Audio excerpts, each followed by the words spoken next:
মানসিকভাবে শক্তিশালী মেয়েগুলো অন্য 10টা মেয়ে থেকে আলাদা হয়। এরা কথায় কথায় কাঁদতে পারে না, ন্যাকামো করে কারো মন ভোলাতে পারে না, কাউকে খুশি করার জন্য অভিনয়টাও ঠিকঠাক করতে পারে না। এই মেয়েরা কষ্টগুলো বুকের ভেতর জমা করে রাখে, সবার থেকে লুকিয়ে রাখে কষ্টগুলো। তারা কষ্টের পাহাড় নিয়ে হাসি মুখে ঘুরে ফিরে যেন কিছুই হয়নি।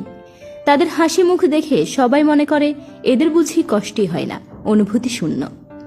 এই মেয়েরা হেরে যায় না কখনো। সময় পরিবর্তনের সাথে সাথে তারা নিজেদেরও পরিবর্তন আনে। যে কোনো পরিস্থিতিতে তারা উঠে দাঁড়ায়। জীবনে যে কোনো বাধাই আসুক না কেন, যত ঝড় উঠুক না কেন, তারা কারো উপর নির্ভরশীল হয় না, নিজেরাই যুদ্ধে নেমে পড়ে। জয়ী না হওয়া পর্যন্ত যুদ্ধ করতে থাকে।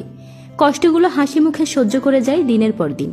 যখন কাউকে ভালোবাসে, নিজের সবটুকু দিয়ে তাদের ভালোবাসে, তাদের জন্য অসম্ভবকেও সম্ভব করে। সংসারের কোনো বাধাই তাদের পায়ে বেরি পড়াতে পারে না। এরা দুর্বলকে সাহস যোগায় সামনে এগিয়ে যাওয়ার। এরা অহংকারী হয় না, কিন্তু নিজের উপর বিশ্বাস থাকে অটুট। কিন্তু ওদেরও কষ্ট হয়, প্রচন্ড